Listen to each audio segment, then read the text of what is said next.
Angela Merici atau Angela de Merici, dalam bahasa Italia, Andela de Meriti, lahir pada tanggal 21 Maret tahun 1474 dan meninggal tanggal 27 Januari tahun 1540.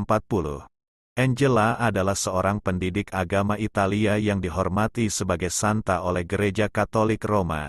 Santa Angela Merici adalah salah satu orang suci yang tubuhnya masih utuh hingga sekarang. Dia mendirikan organisasi Santa Ursula pada tahun 1535 di Brescia, di mana wanita mengabdikan hidup mereka untuk pelayanan gereja melalui pendidikan anak perempuan.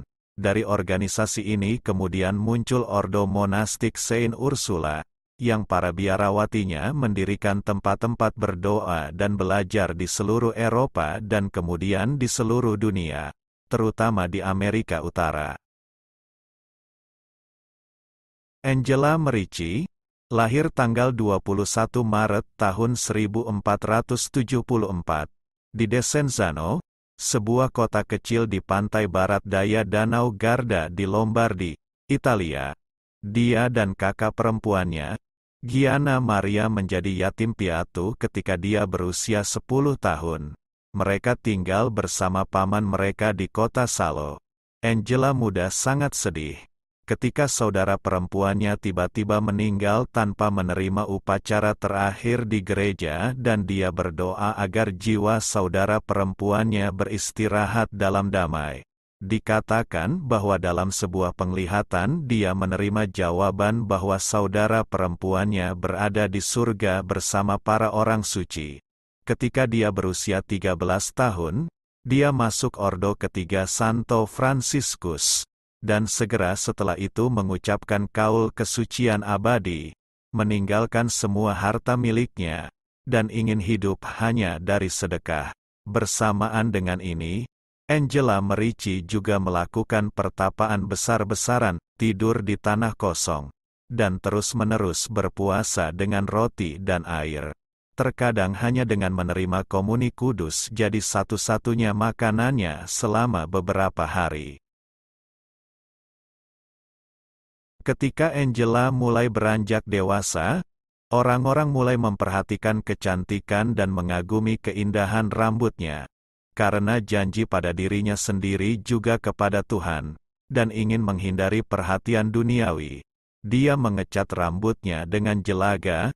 Paman Angela meninggal ketika dia berumur 20 tahun dan dia kembali ke rumahnya di Desenzano, dan tinggal bersama saudara laki-lakinya di tanah miliknya sendiri, yang seharusnya menjadi miliknya seandainya dia menikah. Dengan tuntunan Roh Kudus, Angela yakin bahwa ada kebutuhan besar dan cara yang lebih baik dalam mengajar gadis-gadis muda ini. Jadi, dia membuka rumahnya sendiri untuk mereka dan mulai mengajar, dengan penuh pengabdian mengajari mereka tentang iman Kristen Katolik. Melalui teladan dan pengajarannya, beliau mengajar mereka bagaimana berdoa dan berpartisipasi dalam kehidupan sakramental gereja. Angela menginjili dan mengatekisasi gadis-gadis muda ini, membukakan mereka terhadap kehidupan rahmat. Dia kemudian mendapat penglihatan bahwa dia kelak mendirikan perkumpulan perawan yang mengabdikan hidup mereka untuk pelatihan agama bagi gadis-gadis muda. Asosiasi ini sukses dan dia diundang untuk memulai sekolah lain di kota tetangga Brescia. Pada saat Angela berusia 23 tahun, suatu hari Angela sedang berdoa di tempat terpencil, dan di sana dia mendapat penglihatan tentang seorang temannya yang telah meninggal beberapa saat sebelumnya. Temannya meramalkan bahwa Angela akan menjadi pendiri sebuah lembaga keagamaan yang dikhususkan untuk pendidikan generasi muda, dan ditakdirkan untuk melakukan kebaikan tanpa batas bagi kerajaan Tuhan. Hal ini terbukti menjadi dorongan besar bagi Angela, tidak hanya untuk menjalani kehidupan kontemplasi, namun juga untuk melayani rekan-rekannya dalam pekerjaan yang aktif. kehidupan yang saleh dan pengetahuannya yang mendalam tentang agama, bahkan mengenai kemampuannya untuk menjawab atas pertanyaan-pertanyaan teologi yang paling sulit sekalipun, menyebabkan dia sangat dihormati oleh orang-orang tinggi dan rendah dan dianggap sebagai orang suci. Untuk menghindari kehormatan tersebut, Angela meninggalkan kota asalnya Desenzano pada tahun 1516 dan pergi ke Brescia, di mana seorang pedagang kaya yang saleh menawarinya sebuah rumah untuk ditempati. Di sana dia hidup tenggelam dalam Tuhan hingga tahun 1524. Saat itu Angela diliputi keinginan yang kuat untuk mengunjungi Tanah Suci, seperti dulu pernah dilakukan oleh Santo Fransiskus dari Assisi.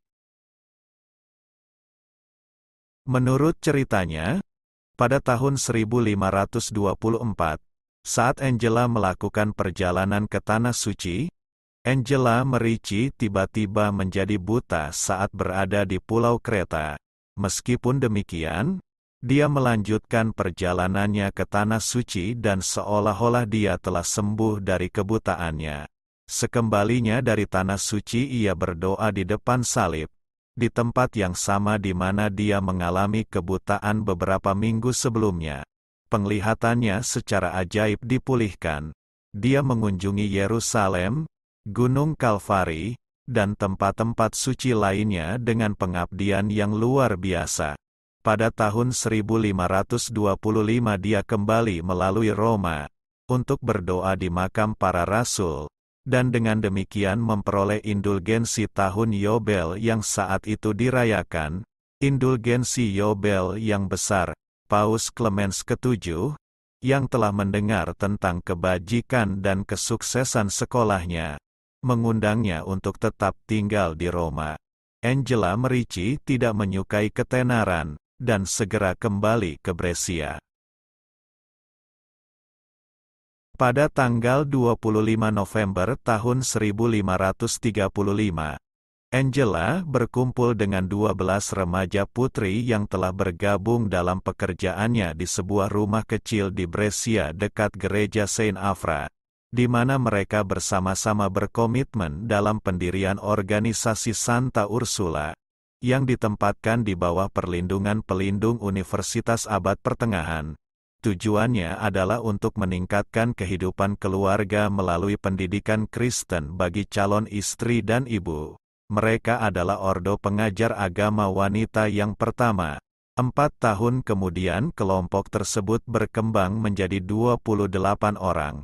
Angela mengajar teman-temannya untuk melayani Tuhan, namun tetap berada di dunia, mengajar gadis-gadis di lingkungan mereka sendiri, dan mempraktekkan bentuk kehidupan religius di rumah mereka sendiri. Para anggotanya tidak mengenakan pakaian khusus dan tidak mengucapkan kaul keagamaan resmi. Angela menulis aturan hidup untuk kelompok tersebut, yang menetapkan praktek selibat, kemiskinan, dan kepatuhan di rumah mereka sendiri. Keluarga Ursulin membuka panti asuhan dan sekolah. Pada tanggal 18 Maret tahun 1537. Dia terpilih sebagai ibu dan nyonya dari kelompok tersebut. Peraturan yang ditulisnya disetujui pada tahun 1544 oleh Paus Paulus III. Ketika Angela telah mencapai usia 65 tahun, hari dan jam kematiannya diungkapkan kepadanya. Saat berada di ranjang kematiannya dia menasihati, apapun yang Anda ingin lakukan pada saat-saat terakhir Anda demi kesehatan, lakukanlah sekarang selagi Anda bisa. Dia menerima sakramen terakhir dengan penuh semangat, dan terpesona dalam ekstasi. Sambil mengucapkan nama suci Yesus, dia meninggalkan kehidupan ini pada tanggal 27 Januari tahun 1540. Pada usia 66 tahun.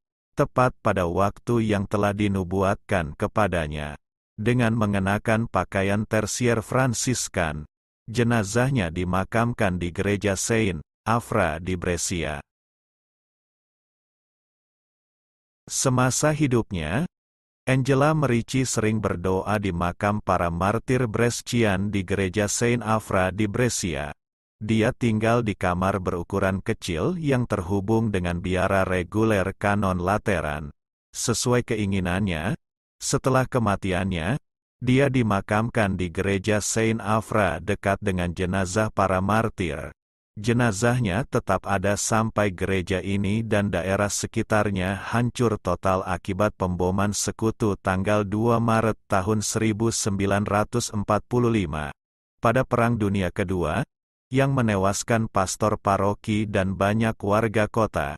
Gereja dan gedung-gedung terkait kemudian dibangun kembali dan dibuka kembali pada tanggal 10 April tahun 1954.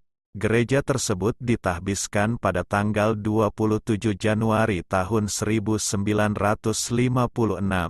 dengan dedikasi baru kepada Santa Angela Merici. Sedangkan paroki Saint Afra dipindahkan ke gereja tetangga Saint Eufemia. Angela Merici dibeatifikasi di Roma pada tanggal 30 April tahun 1768 oleh Paus Clemens ke-13. Ia kemudian dikanonisasi pada tanggal 24 Mei tahun 1807 oleh Paus Pius ke-7. Demikian kisah hidup Santa Angela Merici, pendiri Ordo Suster Ursulin dan Suster-Suster Angelin. Jasadnya masih utuh hingga saat ini, dan disemayamkan di Basilika Santa Angela Merici di Brescia, Italia. Setelah kematiannya, beberapa orang melaporkan penyembuhan ajaib atau peristiwa lain yang tidak dapat dijelaskan yang mereka kaitkan dengan perantaraannya. Namun Gereja Katolik tidak secara resmi mengakui hal ini sebagai mukjizat dan malah menganggapnya sebagai wahyu pribadi. Terima kasih sudah mengikuti. Semoga bisa menambah pengetahuan kita tentang Orang Kudus Katolik. Tuhan Yesus memberkati. Amin. Terima kasih sudah menonton. Untuk kelangsungan channel ini, jangan lupa subscribe, like jika menyukainya, share jika bermanfaat, dan komen. Tuhan Yesus memberkati. Amin.